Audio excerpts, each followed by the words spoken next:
Hello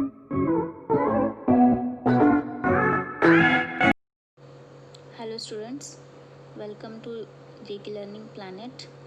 तो पिछले topic में जैसे मैंने आपको पढ़ाया था न्यूट्रिशन के बारे में, तो मैंने बताया था कि न्यूट्रिशन दो टाइप्स की होती है, autotrophic nutrition and heterotrophic nutrition. Autotrophic वो जिसमें ऑर्गेनिजम्स खुद खाना बनाते हैं, और हेटेरोट्रॉपिक वो जिसमें वो दूसरे ऑर्गेनिजम्स पे डिपेंड करते हैं अपने फूड के लिए। तो ऑटोट्रॉपिक में मैंने एग्जांपल दी थी ग्रीन प्लांट्स की। तो वो जो प्रोसेस यूज़ करते हैं for the formation of their food, वो है फोटोसिंथेसिस। तो आज का हमारा टॉपिक क्या है? फोटोसिंथेसिस के बारे में हम पढ़ेंगे। तो फोटोसिंथेसिस जो वर्ड है वो दो टर्म से बना हुआ है। First is photo, second is synthesis. Photo mean light and synthesis mean combining together.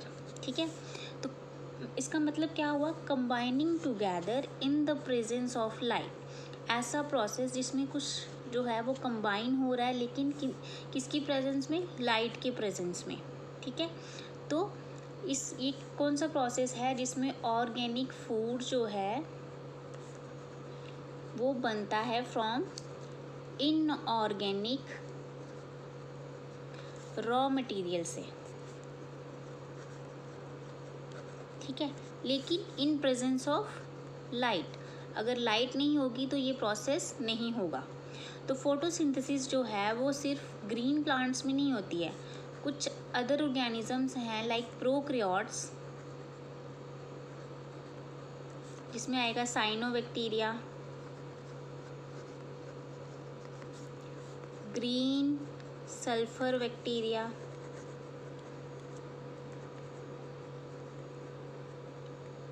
और पर्पल बैक्टीरिया। इनमें भी क्या होता है? फोटोसिंथेसिस होती है। ये भी क्या कर सकते हैं? अपना खाना खुद बना सकते हैं। तो अगर हम ओवरऑल रिएक्शन कंसीडर करें फोटोसिंथेसिस की, तो क्या होता है? 6 carbon dioxide plus 6 molecules of water combine together to form glucose, और एवोल्यूशन होती है किसकी? ऑक्सीजन की। तो रॉ मटेरियल जो यूज़ हुआ वो हुआ इसमें कार्बन डाइऑक्साइड एंड वाटर, और लाइट इसमें यूज़ हुई, और जो इसके प्रोडक्ट बने, एक तो बना ग्लूकोज जिसको हम अपनी अदर सेलुलर एक्टिविटीज़ परफॉर्म करने के लिए यूज़ करते हैं, और इवॉल्व हुई यहाँ से ऑक्सीजन गैस। तो अब हम कंसीडर करें photosynthesis in higher plants. Higher plants में जो फोटोसिंथेसिस है वो होती कैसे है, कहाँ पे होती है? तो देखो, इन हायर प्लांट्स जो है लीव्स के अंदर स्पेशलाइज्ड सेल्स होते हैं, जिन्हें हम बोलते हैं mesophyll cells. Specialised cells known as mesophyll cells. तो इन सेल्स के अंदर क्या होता है? क्लोरोप्लास्ट। ये एक सेल ऑर्गेनेली है, that is the actual site of photosynthesis. तो फोटोसिंथेसिस कहाँ पे होती है? इन क्लोरोप्लास्ट में। ठीक है, यहाँ पे क्या होता है? क्लोरोप्लास्ट में कार्बन डाइऑक्साइड को फिक्स किया जाता है इनटू कार्बोहाइड्रेट्स। तो अगर स्ट्रक्चर देखें हम, क्लोरोप्लास्ट का स्ट्रक्चर कैसा होता है? ये एक डबल मेम्ब्रेन स्ट्रक्चर है।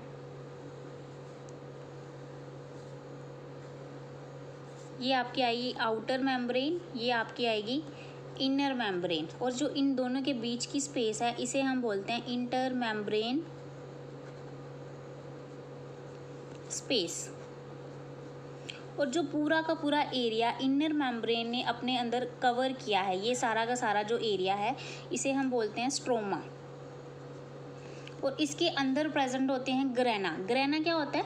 उसमें थाइलाकॉइड्स, एक फ्लैटेंड स्ट्रक्चर्स होते हैं जो पाइल्स की फॉर्म में अरेंज्ड होते हैं। ठीक है, ये क्या है? ये पूरा का पूरा एक ग्रेनम है, और इसका जो सिंगल ये फ्लैटेंड स्ट्रक्चर है इसे हम क्या बोलते हैं? थाइलाकॉइड। तो जो आपकी जो फोटोसिंथेसिस है वो क्लोरोप्लास्ट में होती है, कुछ जो इसकी रिएक्शंस हैं वो ग्रेना के अंदर होती हैं, और कुछ जो होती हैं वो कहाँ पे होती हैं? स्ट्रोमा के अंदर होती हैं। जैसे मैंने आपको बताया कि जो फोटोसिंथेसिस है वो लाइट की प्रेजेंस में होती है, तो हमें लाइट को एब्जॉर्ब करने के लिए भी कुछ ना कुछ तो प्लांट्स में होगा, तो उनको हम क्या बोलते हैं, फोटोसिंथेटिक पिगमेंट्स। फोटोसिंथेटिक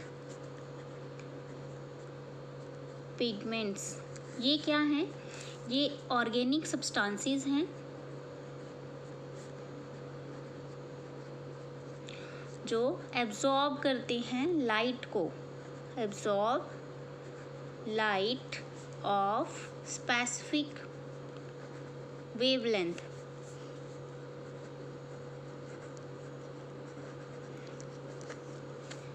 ये वाली जो पिगमेंट्स होती हैं ये easily excited by the light, इनको लाइट जो है वो इजीली एक्साइट कर सकती हैं। तो there are 3 types of pigments, 3 types of pigments. पहली तो आपकी आएगी क्लोरोफिल्स। क्लोरोफिल्स के आगे टाइप हैं A, B, C। सेकंड आपके आएंगे कैरोटीनॉइड्स, कैरोटीनॉइड्स जिसमें आपके आते हैं कैरोटीन्स एंड ज़ैंथोफिल्स, ज़ैंथोफिल्स। थर्ड आपकी आएगी फाइकोबिलिन्स। इन पिगमेंट में से क्लोरोफिल ए जो है वो आपकी प्राइमरी पिगमेंट है, और बाकी जो कैरोटीनॉइड्स हैं, क्लोरोफिल बी है, ये सब किस में आती हैं, एक्सेसरी पिगमेंट्स में। तो नेक्स्ट अब हम क्या पढ़ेंगे, मैकेनिज्म ऑफ द फोटोसिंथेसिस, कि फोटोसिंथेसिस होती कैसे है।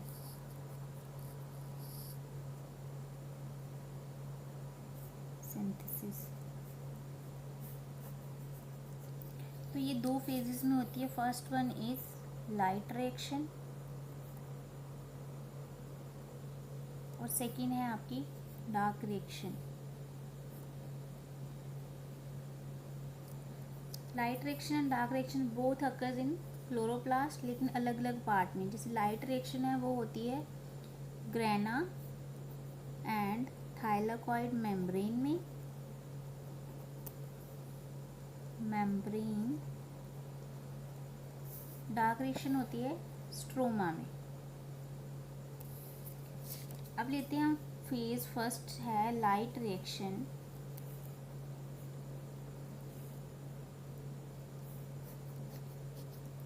इस रिएक्शन में 2 फोटो सिस्टम्स इन्वॉल्व होते हैं, फोटो सिस्टम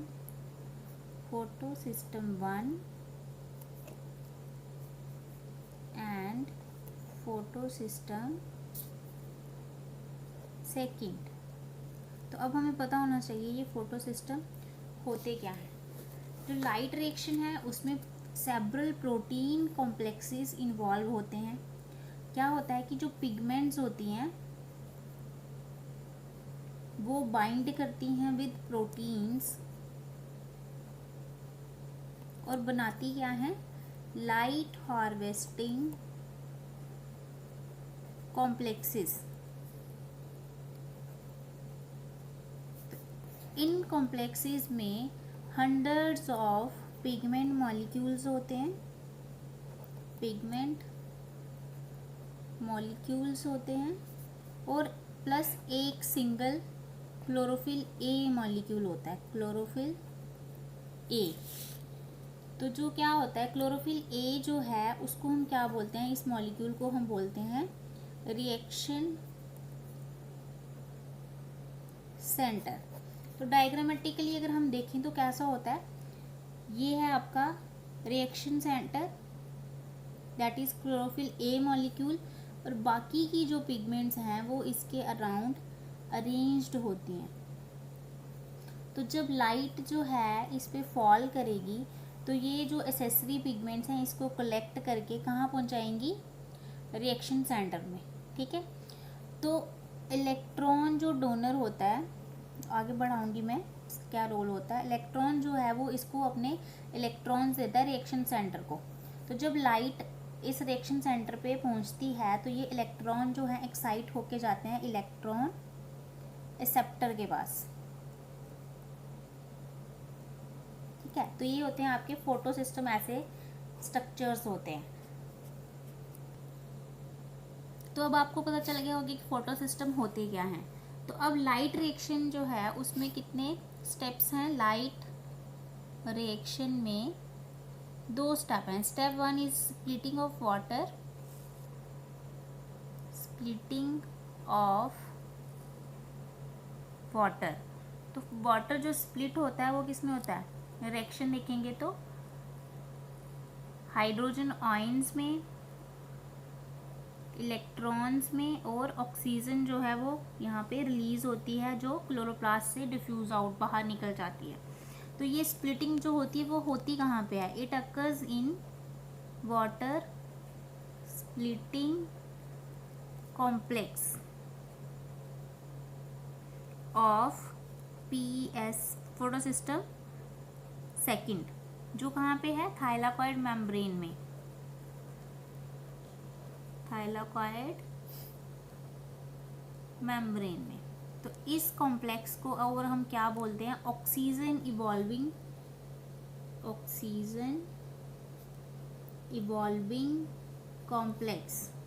जो इसका नाम है वो डिपेंड कर रहा है इसके काम पे। जैसे यहाँ पे ऑक्सीजन रिलीज हो रही है तो इसको ऑक्सीजन इवॉल्विंग कॉम्प्लेक्स बोल रहे हैं। ये वाटर को स्प्लिट हो रहा है इस प्रोसेस में, तो वाटर स्प्लिटिंग कॉम्प्लेक्स, ठीक है। नेक्स्ट है जो इसका स्टेप है लाइट रिएक्शन का, फोटोफॉस्फोराइलेशन, फोटोफॉस्फोराइलेशन। ये क्या है? एडिशन ऑफ फॉस्फेट होती है, addition of phosphate to form ATP।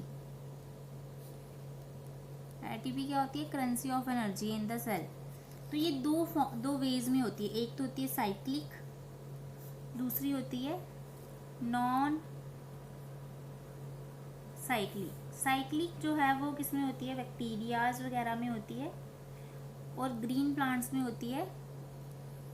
Green plants में क्या होती है? Non cyclic.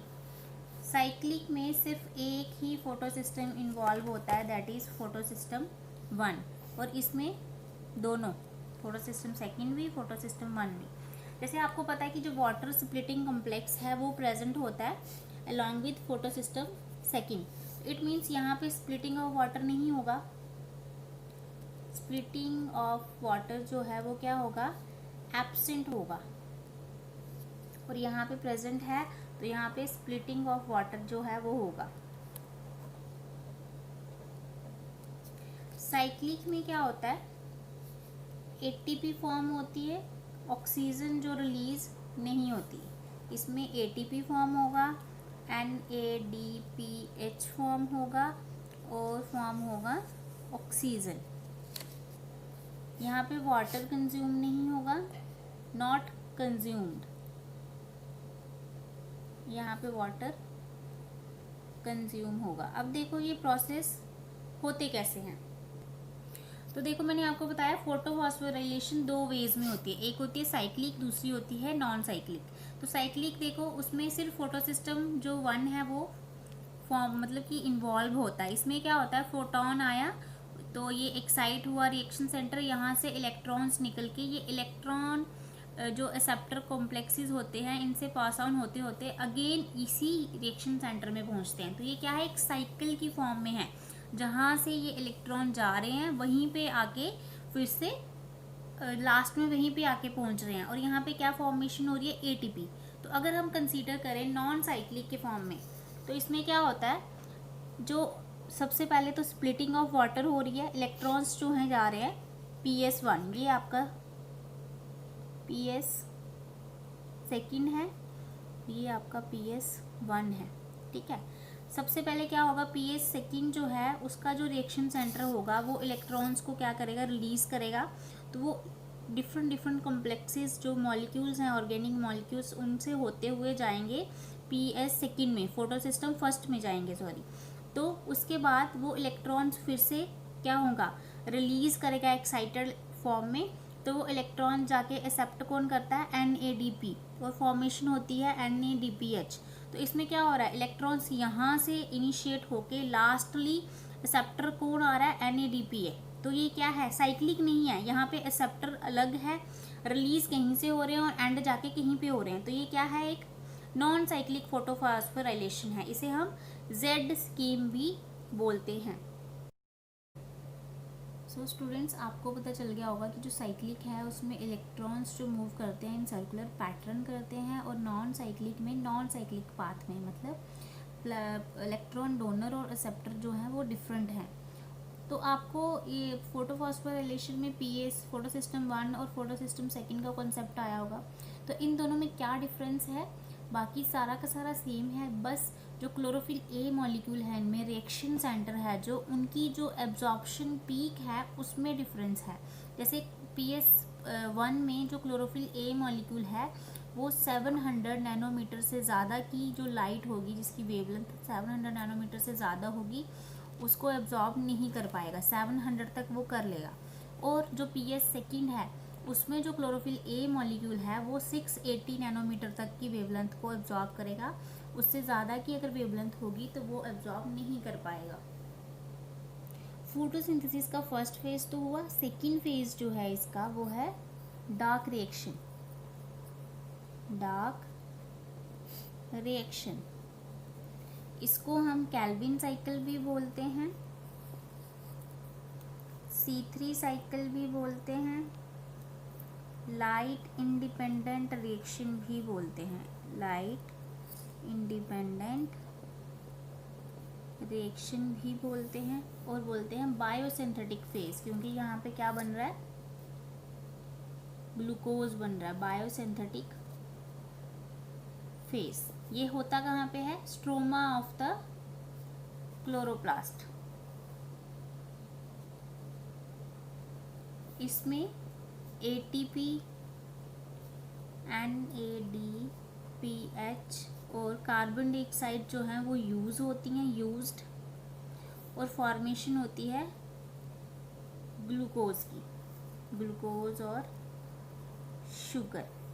तो इस डार्क रिएक्शन के 3 जो हैं वो क्या हैं, स्टेजेस हैं। फर्स्ट है कार्बोक्सिलेशन, कार्बोक्सिलेशन। सेकंड है आपकी रिडक्शन, और थर्ड है आपकी रीजनरेशन।